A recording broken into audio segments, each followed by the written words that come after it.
Hello everyone. This side Poonam Grover from St Andrews College of Technology and Management, Farooq Nagar, Gurugram. I'm a faculty member in ETC department. Today I am start with my lecture number 3, which are came under Unit 1 for the Digital Electronics Electrical 4th semester student. So in my today lecture, I will cover the various topic, that is error detection correction, parity checking, cyclic redundancy check and checksum, hammer detection and correction code, and important characteristics of your digital IC. So, on the behalf of this lecture, the one question is cover as per your exam point of view.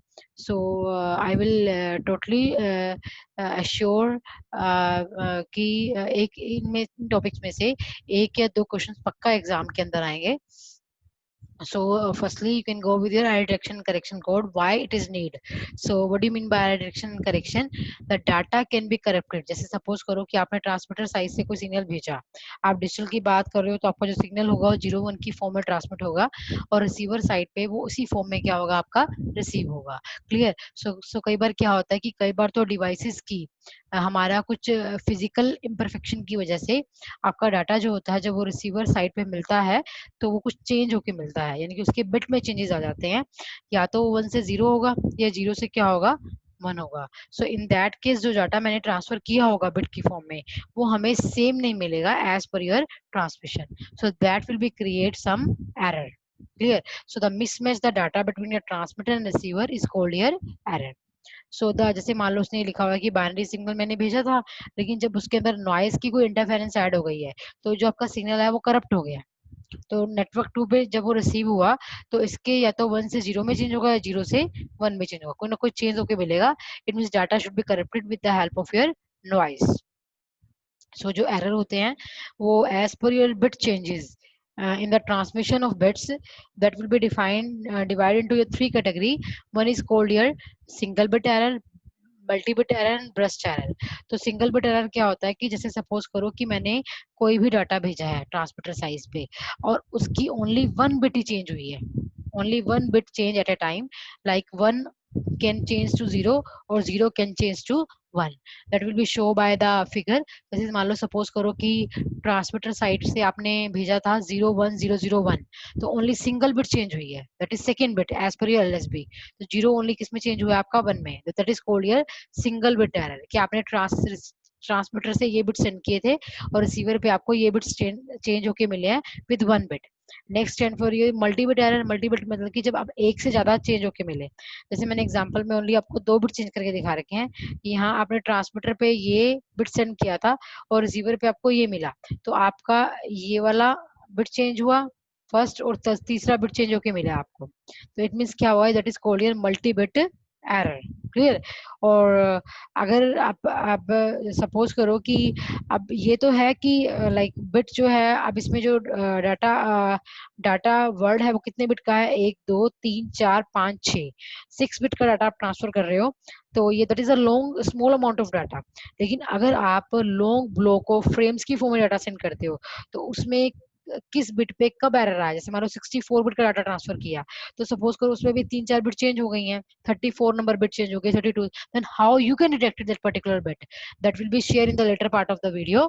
So here we only discuss what is called your one bit error and another one is called your multi bit error. So again you can come with your burst error. So the change in the set of data sequence, अगर जो sequence आपने भेजा है उनके sequence में अगर कोई change आए तो उसको हम बोलते हैं ब्रस्ट एरर. जैसे मान लो आपने सीक्वेंस ये वाला भेजा था तो इसमें सीक्वेंस एक तो ये वाला चेंज हुआ है जो रेड कलर के आइकन में आपको शो हो रहा है और एक आपका लास्ट बिट चेंज हुआ है. So that is called your burst error when the signal change as per your sequence. So in error को यानी कि कैसे रिमूव किया जाए उसके लिए हमने कुछ एरर डिटेक्शन करेक्टिंग कोड बनाए हैं. सो उसको हम बोलेंगे यू कैन से एरर डिटेक्शन कोड. ठीक है। तो उस एरर डिटेक्शन कोड में क्या होगा कि हम को ये पता लगाना होगा कि आपके कौन सी बिट पे एरर आया है और how you can overcome or you can say avoid this error with the help of some techniques. So that is called your error detection and correction. So in communication system, the error are transferred from one communication system to other along with data. If these error are not detected and corrected, the data will be lost. For effective communication, data should be transferred with high accuracy.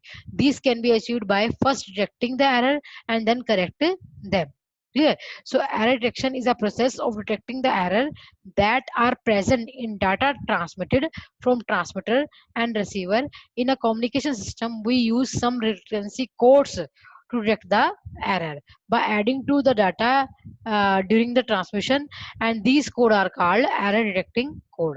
तो उसने ये बताया है कि जैसे suppose करो कि आपने ट्रांसमीटर साइड से जो बिट सेंड किए हैं, अगर आपको रिसीवर साइड पे जो बिट चेंज होके मिले हैं, अगर आप उनका पता लगा लो कि आपका कौन सा बिट चेंज हुआ है, तो आप लाइक डाटा को मोर एक्यूरेटली वैसे ट्रांसफर कर सकते हैं। नेक्स्ट क्या है कि अगर सेकंड थिंग क्या है कि अगर आपने उस डाटा में जो एरर आया है उसको करेक्ट करने के लिए कुछ कोड साथ में अटैच करके भेजा है, तो अगर through that code we can you can say कुछ रिटर्न बिट के थ्रू भी आप कुछ करेक्टिंग कोड बनाते हो, तो उसके थ्रू भी आप अपने डाटा को करेक्ट डाटा में एरर डिटेक्ट करने के बाद उसको करेक्ट करके दोबारा रीसेंड कर सकते हो। तो उसके अकॉर्डिंग आपके एरर डिटेक्शन जो है 3 कैटेगरी में डिवाइड की गई है। First is called your parity checking, second one is called your cyclic redundancy check, and third one is called your checksum.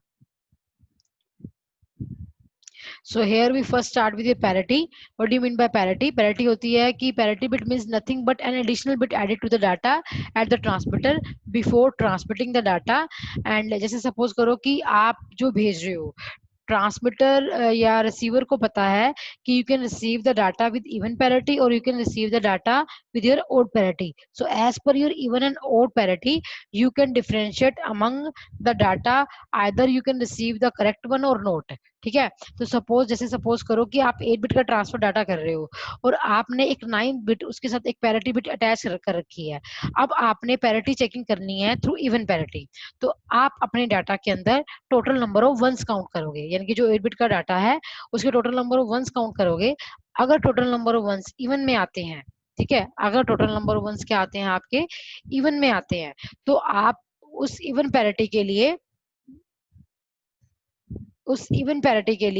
आप पैरिटी बिट 0 साथ में ऐड कर दोगे, जो पैरिटी बिट की पोजीशन होगी 9th बिट पे आप 0 ऐड करोगे। क्लियर? ठीक है।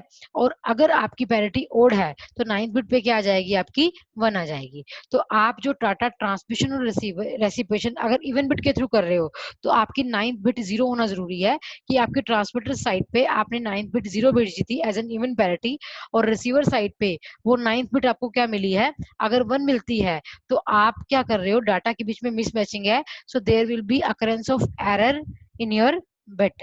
इट मीन्स आप के डाटा में कोई एरर है, तो सबसे पहले उस एरर को चेक कीजिए, उसको रिजेक्ट करिए और रिमूव करने के बाद दोबारा भेज सकते हैं। तो जो पैरिटी बिट है जो हम लास्ट बिट पे ऐड करते हैं as per the total number of ones countable, that will be generated by your parity generator. Clear? So the parity bits are transmitted and they are checked at the receiver. If the parity bit sent in the transmitter and the parity bit receiver are not equal, then error will be rejected. So that phenomena will be carried by the your parity checker. जैसे मैंने एक figure बना रखा है, जैसे आपने 3 bit का कोई डाटा भेजा है, तो अगर 3 बिट के डाटा में अगर वो डाटा आपने इवन पैरिटी के लिए बनाना है, तो आप जो डाटा भेज रहे हो उसमें total number of ones count करोगे। तो इसमें क्या है, एक भी 1 नहीं आ रहा है, तो डाटा इवन पैरिटी है, इवन पैरिटी के लिए इसलिए बना रहे हो तो वो 0 हो जाएगी। इसमें 1 1 आ रहा है तो कि ओड है, लेकिन बनाना क्या है, इवन है, तो बिट क्या आ जाएगी आपकी पैरिटी बिट 1 हो जाएगी। क्लियर?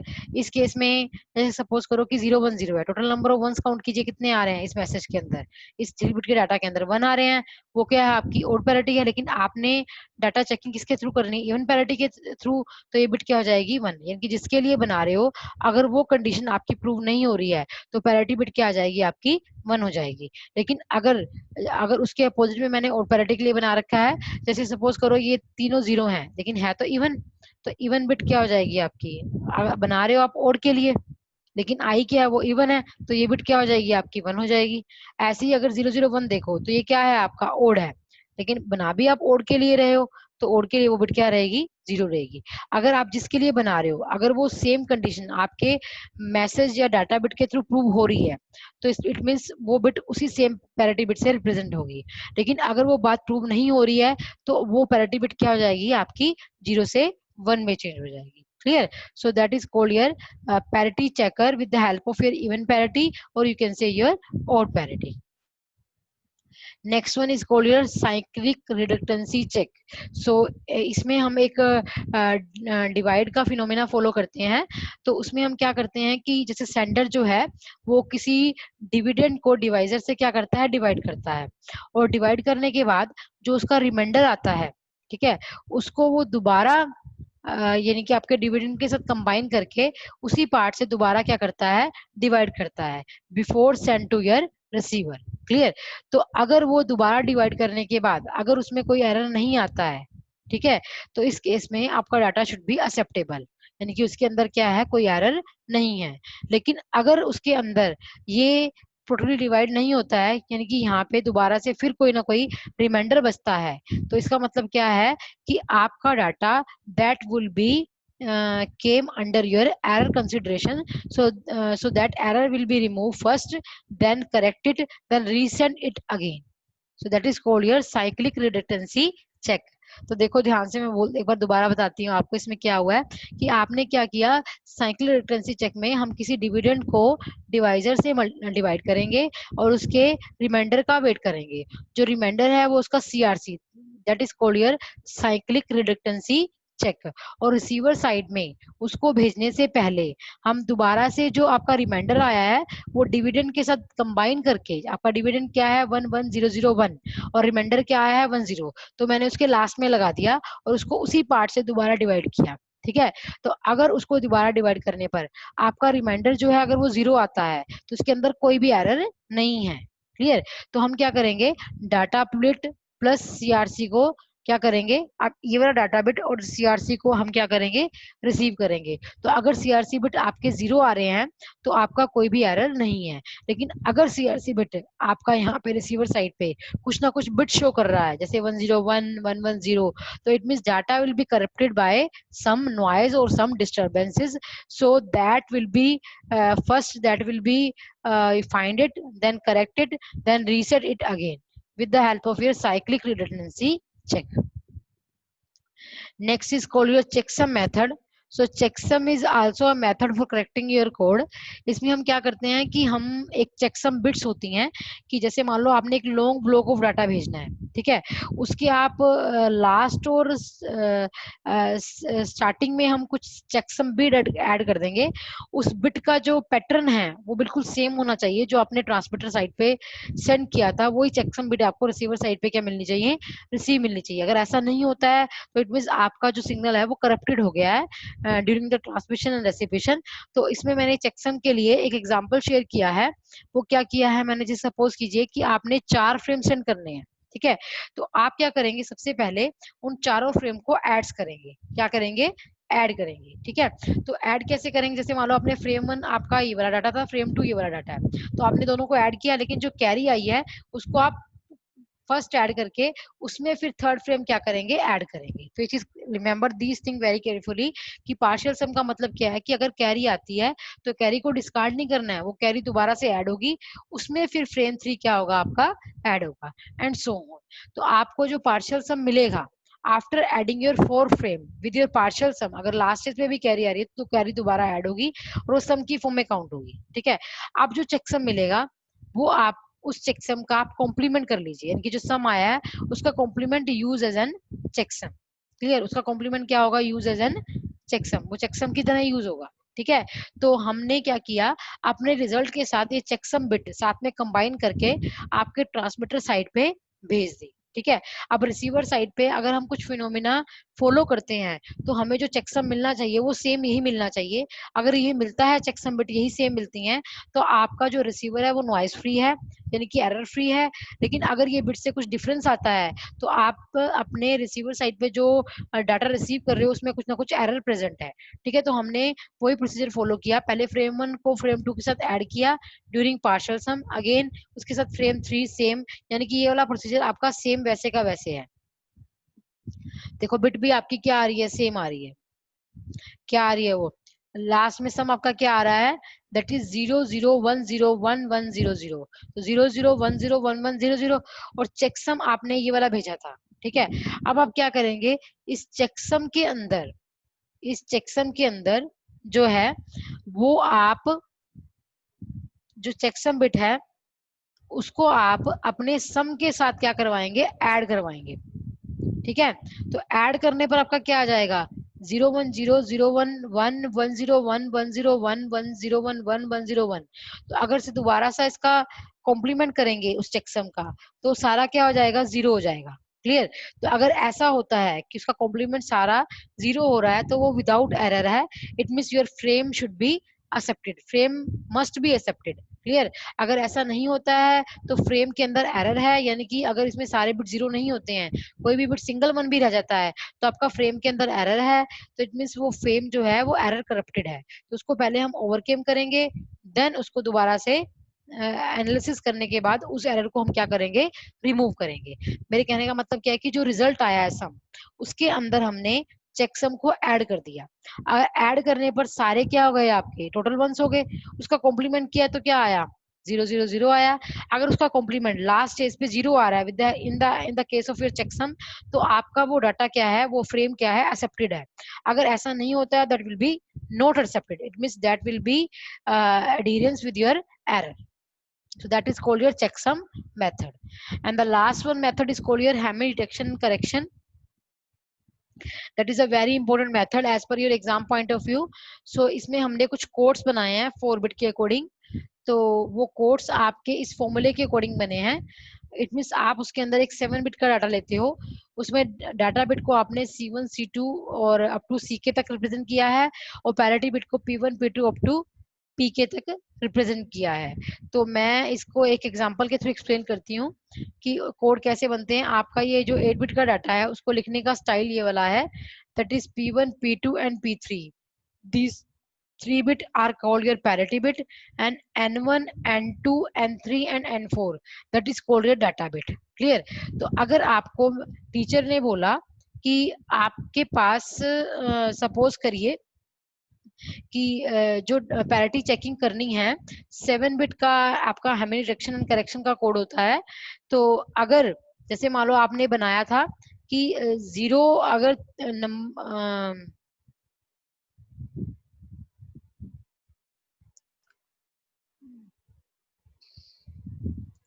जैसे सपोज करो कि हम क्या करेंगे, इसके अंदर हमने कुछ पोजीशन सेट की हैं एज पर योर फॉर्मूला 2 की power k plus 5।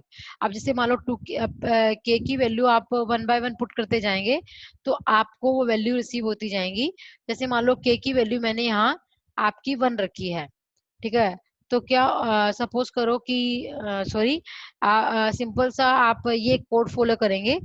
Remember this thing very carefully, P1 P2 and P3, these are three are called your parity bit as per your 7 bit Hamming detection correction, and your N1 and N2 N3 and N4 these are called your number, you can say data number।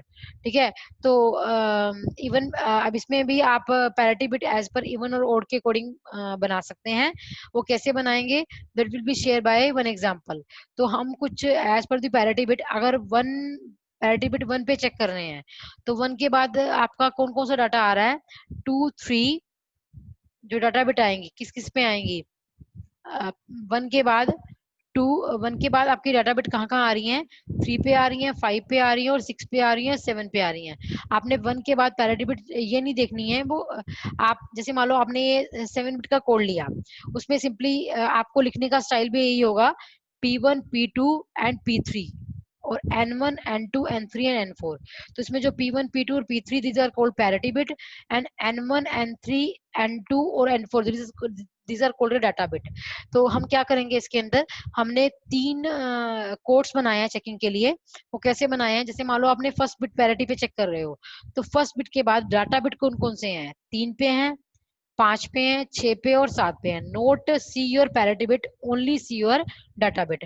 अब 2 के बाद data bit कहाँ पे है, 3 पे है, 5 पे है, 6 पे है और 7 पे है। मैंने यहाँ पे P3 नहीं लिया क्योंकि ये पैरिटी बिट है। क्लियर। ऐसी अगर आप पैरिटी बिट P3 ले रहे हैं, P3 को चेक कर रहे हैं, तो उसके बाद डाटा बिट कहाँ कहाँ पे हैं, 5 पे हैं, 6 पे है और 7 पे है।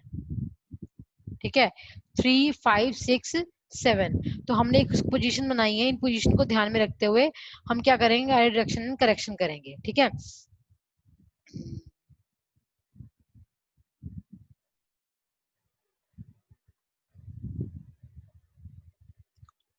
ठीक है। तो हमने क्या किया, जैसे मान लो सपोज करो कि आपके पास टीचर ने बोला कि आपके पास एक बीसीडी कोड है, उसको आपने इवन पैरिटी के अकॉर्डिंग इसका 7 बिट का हमें रिडक्शन करेक्शन कोड बनाना है। वो आप कैसे बनाएंगे, तो ये आपका 4 बिट का डाटा है जिसको आप 4 बिट के नंबर के ऊपर प्लेस करवा देंगे। आपका पैटर्न आपने पिछले एग्जांपल में ये वाला शो किया था, P1 P2 P3 N1 N2 N3 N4। तो जहाँ पे आपने N1 N2 N3 N4 लिखा है, वहां आप अपने डाटा बिट को प्रेजेंट कर देंगे 0 1 1 0। ठीक है। अब फर्स्ट कंडीशन आपने इवन पैरिटी के लिए चेक करनी है, तो इवन पैरिटी की कंडीशन कहाँ का फॉलो करनी है, 1 3 5 7, देन 2 3 6 7, देन 4 5 6 7। इट मीन्स उसके बाद वाले 1 के बाद नंबर कौन सा आया है, 3 5 6 7, और 2 के बाद नंबर कौन सा आया है, 2 के बाद नंबर कौन सा आया आपका, 3 5 6 7, और आपका again year parity bit P3 थी, P3 के बाद नंबर कौन सा आया है आपका, नंबर P3 पे 4 5 6 7। तो आपने ये P1 P2 और P3 के लिए बनाया। तो मैंने क्या किया कि जैसे मान लो सपोज करो कि आप फर्स्ट पोजीशन चेक कर रहे हो 1 3 5 7 पे, देखो 1 को छोड़ दीजिए, कुछ भी नहीं है उस पे अभी, क्योंकि पैरिटी बिट तो हमने दी नहीं है। 3 पे नंबर क्या है, 0 है, 5 पे नंबर क्या है, 1 है, 6 पे 1 है और 7 पे 1 है। तो मेरा नंबर क्या बना है यहाँ पे, 0 1 1 0। क्लियर। तो ये नंबर क्या है, 3 5 6 7 के अकॉर्डिंग ये नंबर आपका इवन है। क्लियर। और इवन पैरिटी के लिए इवन पैरिटी यूज करनी है, तो इवन पैरिटी के लिए आप उस बिट को क्या कर देंगे, 1 कर देंगे। अगर वो नंबर ओड होता तो यहाँ इवन पैरिटी बिट क्या आ जाता आपका, 0 आ जाता है, कि इवन पैरिटी के लिए 1 और पैरिटी के लिए 0। Remember these thing very carefully. ठीक है। नेक्स्ट पोजीशन क्या है, 2 3 6 7। ध्यान से देखिए, 2 को पैरिटी बिट छोड़ दीजिए, 3 6 एंड 7 आप उस पर ध्यान दे दीजिए। 3 पे क्या है आपका, 0 है, 6 पे 1 है, 7 पे 0 है। तो आंसर में क्या आ जाएगा आपका, 0 1 0। ठीक है, 2 3 6 7 0 1 0। 0 1 0 क्या है, आपकी ओड पैरिटी है, लेकिन आपने बनाना किसके लिए है, इवन पैरिटी के लिए बनाना है। तो इवन बनाने के लिए उसके साथ क्या कर देंगे, एक 1 ऐड कर देंगे। क्लियर। तो किसमें चेंज हो जाएगा, इवन पैरिटी में चेंज हो जाएगा। Next same as for your 4 5 6 7। तो ध्यान से देखिए, 4 5 6 7, 4 पे 0, 5 पे 1, 6 पे 1, 7 पे 0। तो ये क्या बनी है आपकी, इवन पैरिटी बनी है। इवन पैरिटी के लिए ये ऑटोमेटिकली इवन पैरिटी बन रही है, तो बिट क्या हो जाएगी आपकी, 0। यानी कि जब आपने पैरिटी बनानी है इवन, तो 1 ऐड कर देंगे पैरिटी बिट में। अगर पैरिटी आपकी ऑलरेडी एग्जिस्ट कर रही है, तो पैरिटी की जगह क्या प्लेस कर देंगे, 0 प्लेस कर देंगे। तो इस तरह आपका ये 7 बिट का even parity detection correction code बन जाएगा। लेकिन अगर आपको ये क्वेश्चन रिवर्स भी से भी आ सकता है कि आपको 7 बिट का कोड दिया हुआ है, उसमें आपने ये बताना है कि किस बिट पे एरर आया है। तो आपने ट्रांसमीटर साइड पे ये सेंड किया और रिसीवर साइड पे ये वाला बिट रिसीव किया। ठीक है। तो आप क्या करेंगे, रिसीवर साइड पे जो रिसीव किया है उसकी ये बिट चेक करते जाएंगे, 4 5 6 7, 2 3 6 7 एंड 1 3 5 7। क्लियर। तो क्या क्या क्या बिट आपने रिसीव किया है, 1 1 1 रिसीव किया है, यानी कि यहाँ पे 1 आ रहा है। देन 0 1 1 0, यानी कि ये सारा डाटा बिल्कुल सेम है, ओनली ये बिट अपने ये चेंज होके मिली है। तो आपको ये कैसे पता चलेगा कि आपकी थर्ड बिट चेंज हुई है। ठीक है। तो इसका पता लगाने के लिए आप क्या करेंगे, इन पोजीशन पे वो वैल्यू चेक करेंगे। पहले किस पे चेक कर रहे हैं, ध्यान से देखिए, 4 5 6 7। तो 4 पे 0 आ रहा है, 5 पे 1 आ रहा है, 6 पे 1 आ रहा है, 7 पे 0 आ रहा है, तो ये क्या बना 0 1 1 0, जो कि इवन पैरिटी है। इवन पैरिटी के लिए आंसर में क्या आ जाएगा, वो 1 भी इवन पैरिटी है, तो आंसर में 0 आ जाएगा। अगले वाले केस में क्या आया आपका 2 3 6 7, 2 पे 1, 3 पे 0, 6 पे 1 और 7 पे 2 3 6 7, 2 3 6 एंड 7, 2 3 6 7 मतलब कि 1 0 1 0। Clear. Again for even parity, लेकिन यहाँ तो ये ओड पैरिटी शो कर रहा है, सॉरी यहाँ पे आपने ये बिट 1 ली है, रिसीवर एंड पे ये बिट आपको 1 मिल रही है, तो 2 3 यानी कि ये भी 1, ये भी 1, 2 1, 6 पे भी 1 और 7 पे भी 1, तो आपको डाटा क्या मिलेगा 1 1 1 0। तो ये किसके लिए आ गया आपका ओड पैरिटी के लिए आया। तो ओड पैरिटी तो आपने करनी नहीं है, किसके लिए करनी है इवन पैरिटी के लिए, तो ओड पैरिटी के लिए बिट क्या हो जाएगी 1 हो जाएगी। ठीक है। अगेन 1 3 5 7, तो 3 पे आपको 1 मिला है, 1 पे भी 1 है, 1 पे 1, 3 पे 1, उसके बाद 5 पे 1 और 7 पे 0, 1 1 1 0 आ रहा है, जो कि फिर क्या आपकी ओड पैरिटी आपने किसके लिए बनाना है इवन के लिए, दोबारा से बिट क्या हो जाएगी 1, तो इसको आप रिवर्स मैनर में लिखेंगे फ्रॉम 1 1 0। तो आपका ये कोड क्या बना 0 1 1, तो 0 1 1 का मतलब क्या है कि आपका थर्ड बिट पे एरर आया है। ठीक है, तो आप एमएसबी से थर्ड बिट काउंट कीजिए, इट मीन आपकी पर्टिकुलर थर्ड बिट क्या चेंज हुई है from 0 to 1 or either 1 to 0, so that method will be follow for your same। it means हम इस पे क्या करेंगे, उसने कुछ नहीं किया, इसी डाटा को दोबारा क्या किया ट्रांसमिट किया, जो आपने आपने अपने 7 बिट का कोड बनाया ना, लेकिन जब आपने रिसीव किया तो आपको ये वाला बिट चेंज होके मिला। ठीक है, तो जो बिट चेंज होके मिला है वो आपका एग्जैक्ट में वो वाला कोड होगा, उस कोड को आप इन पोजीशन पे चेक करेंगे, और जिस पोजीशन पे आपका कंडीशन मैच नहीं हो रहा वहां पे उसकी वैल्यू 1 आ जाएगी, अदरवाइज वो क्या आ जाएगी 0 आ जाएगी। फिर हम 0 1 1 जो कोड किसका होता है, अगर इसको हम नंबरिंग फॉर्म में लिखें तो ये 3 का कोड बनता है। इट मीन आपका थर्ड बिट चेंज हुआ है फ्रॉम 0 टू 1 और either 1 to 0 as per your data transmission और your reception. So that is called your Hamming detection and correction code. So that is a very important method as per your exam point of view. तो इस पे एक question पक्का आता है, अगर फिर भी आपको डाउट है तो आप मेरे से पूछ सकते हैं। Next is called your important characteristics of your digital IC. ठीक है, आप किसी मार्केट के अंदर कोई अगर लाइक आईसी परचेज करने जाते हो तो उसकी कैरेक्टरिस्टिक्स को ध्यान में रख के आप परचेज करते हो कि उसके अंदर प्रोपेगेशन डिले टाइम कितना है। So here we describe your number of characteristics that is called your propagation delay, power dissipation, speed of operation, fan in fan out, and your current voltage parameter. So I will explain one by one.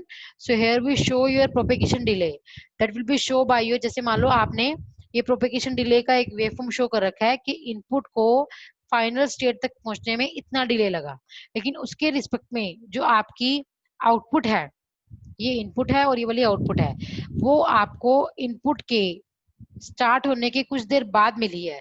It means that will be को your propagation delay from your high to low. ठीक है, और इस case में क्या होगा आपका low to high. So it means क्या हुआ कि आपकी इनपुट में जब इस इंस्टेंट पे चेंज आया था तो आउटपुट में भी तो इसी इंस्टेंट पे चेंज आना चाहिए।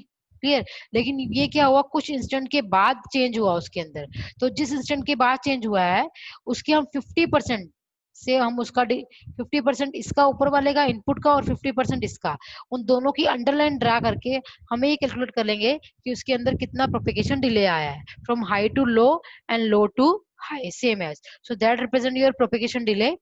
क्लियर, सो अगर उसने आपने इस प्रोपेगेशन डिले का मीन वैल्यू निकालना है तो that is TPHL plus TPLH by में 2, so that is your average of your propagation delay.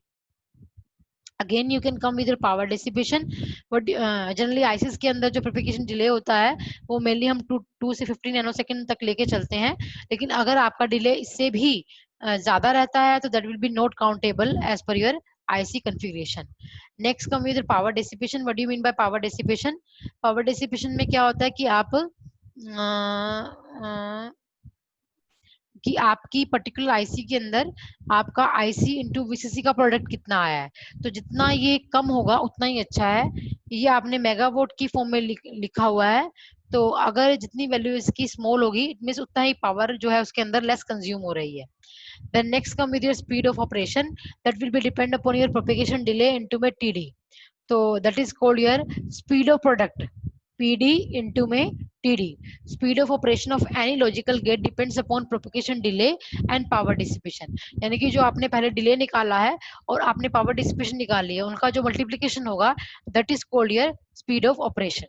तो ये आपका प्रोपेगेशन डिले एंड जो आपका क्या है ये वाला लाइक पावर डिसिपेशन, ये दोनों क्वांटिटी क्या होनी चाहिए, कम आनी चाहिए as per your practical application. Next is called your fan in. What do you mean by fan in?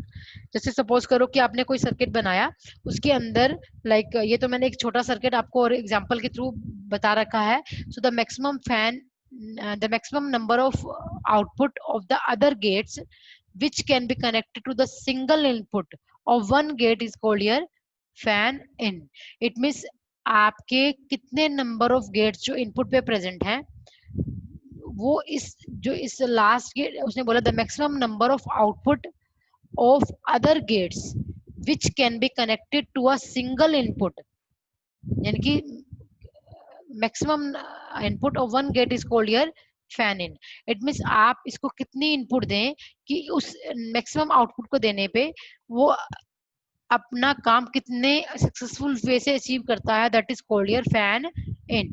Clear? So the maximum number of output of other gate which can be connected to your single input of your gate is called your fan in. And the fan out, अगर इस diagram को reverse कर दें तो क्या होगा, the maximum number of input of other gates that can be connected to the output of one gate is called your fan out.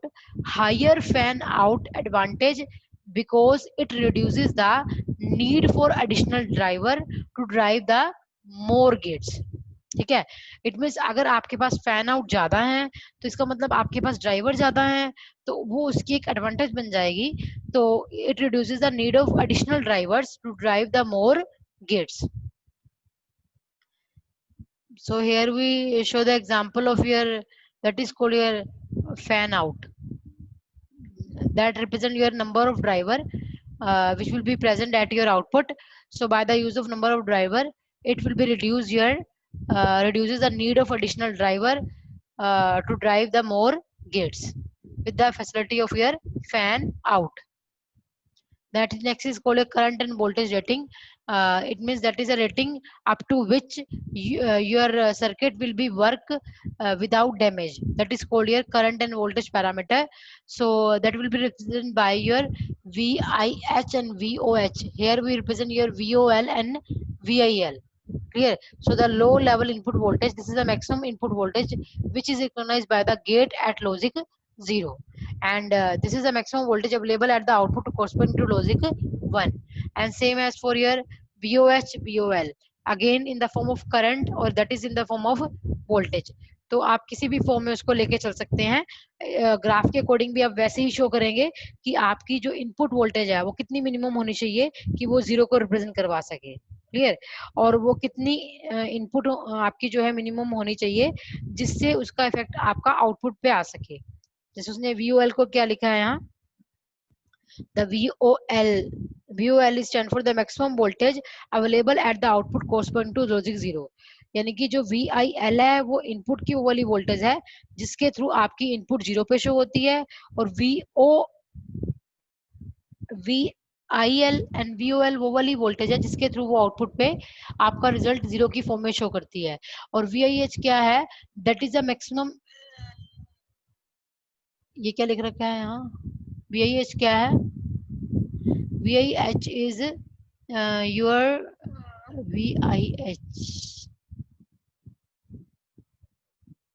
VIH is called your minimum input voltage which is recognized by the gate as logic 0, not logic 1 होगा, high है ये, यहाँ पे logic 0 नहीं होगा, logic 1 होगा. तो it means क्या है कि उसने क्या किया है कि ये VOL है, ये VIL है, ये VIH है, ये VOH है. तो इनपुट वोल्टेज जो है वो इनपुट पे कितनी है जिससे वो इनपुट पे 0 शो करवा सके, और आउटपुट पे कितनी है जिससे उसका रिजल्ट क्या आउटपुट पे 0 शो हो रहा है. here as is same as for your 1, or difference between your VIL and VIH, that is called your noise margin. Clear? So here the noise margin between your VIH and your VIOL.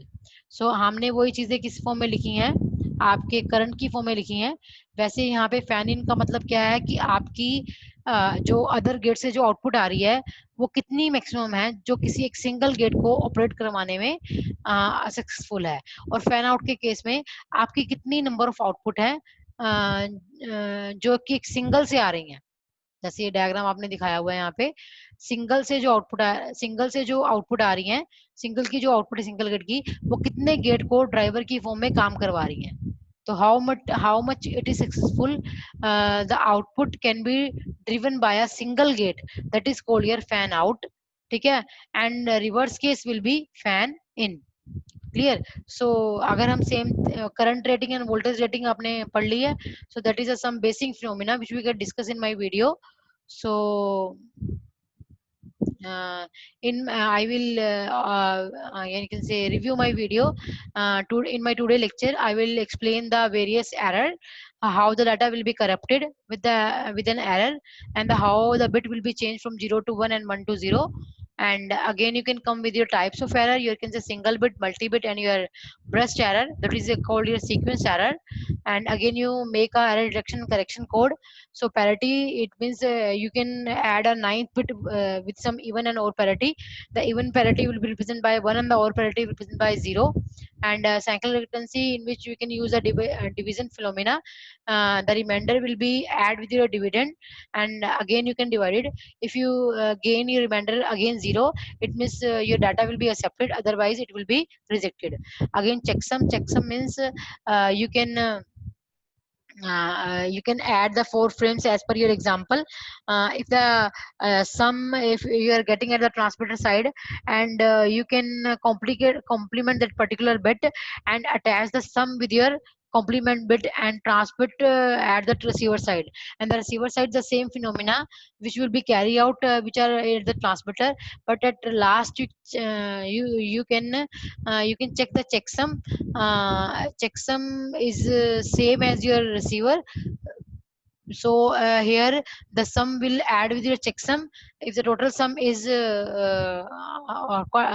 all are having with ones, you can complement that particular sum. If you're getting 000, then you will accept the error.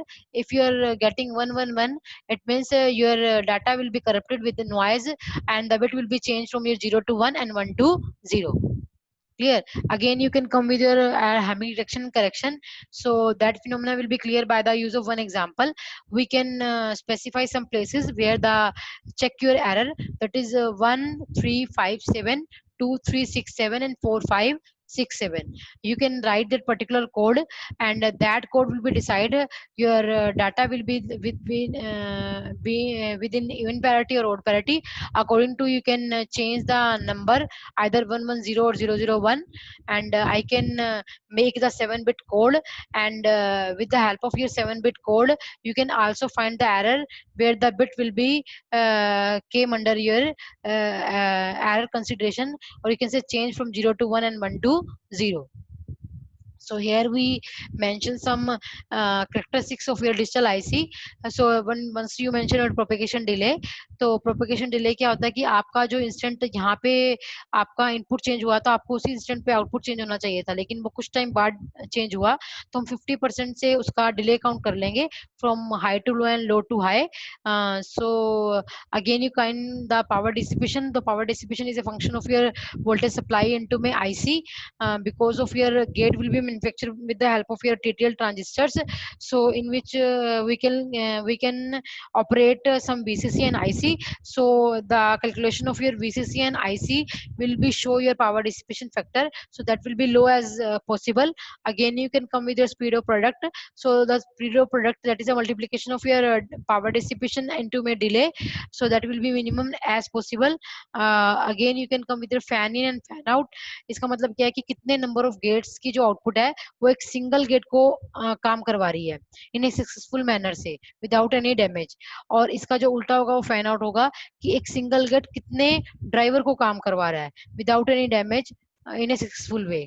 ठीक है. Next is called as current rating. So in which we can find the VIL, low voltage input, high level output, and you can say again your high level output and low level voltage. तो इस terms के according हम ये एक figure को drive करेंगे. तो इसमें जो आपका वी ओ एल है, वी आई एल है, ये वाला वी आई एल है, that will B show that is the minimum input voltage which is which is recognized by the gate as logic 0.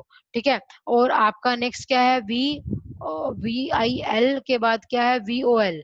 We O L stand for this is the maximum voltage available at the output corresponding to logic 0. Again क्या है आपका V I H. V I H क्या है आपका, that is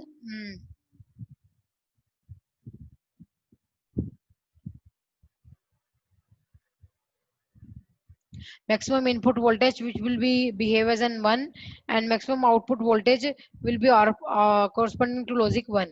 So the difference between your VIL and VIH, that will be show your noise margin. So these are the some important characteristics. On the basis of that characteristics, you can purchase some particular ICs from your market. And so thank you for listening my lecture.